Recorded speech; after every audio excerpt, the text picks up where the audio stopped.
Climate change is a very prominent issue in today's society. With the influx of CO2 gases into our atmosphere, the world's temperatures are rising and weather patterns are changing. Farmers are largely affected by this because their crop yields are largely dependent on stable weather conditions. With the influx of CO2 gases, their crop yields are significantly lower and there's poor agricultural quality. To combat this, we have implemented a climate data logger which measures different data about the climate, such as rain depth levels, humidity, temperature, wind speeds, sun brightness, and soil conductivity. This inexpensive device logs and parses this data for the use of a farmer. This is especially beneficial for a farmer if they want to increase their crop yields.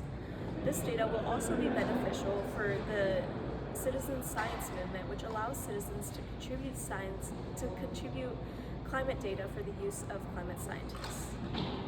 So this is our device. We used it to record 6 data values across 5 different sensors.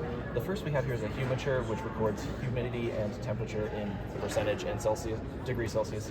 And then we have a depth sensor here used to measure rain levels. So as we increase the amount of water in the cup, the level of the depth sensor increases.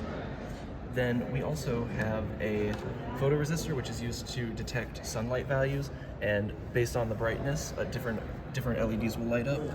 So the brighter it is, the more LEDs light up to a hazard level that is indicated with the red. And when the red LED goes off, it's a very dangerous amount of brightness outside. And we have different descriptors in our serial monitor output based on this. So then our fourth sensor we have here is a soil conductivity measurement. We use this popsicle stick and stick it in the soil, and it measures resistance based on how wet the soil is. And our fifth sensor is a wind speed sensor. So once this motor turns, we have a gauge that moves along with it, and once the gauge reaches a certain level, a buzzer will go off indicating a warning for high wind speeds. Here's a demonstration.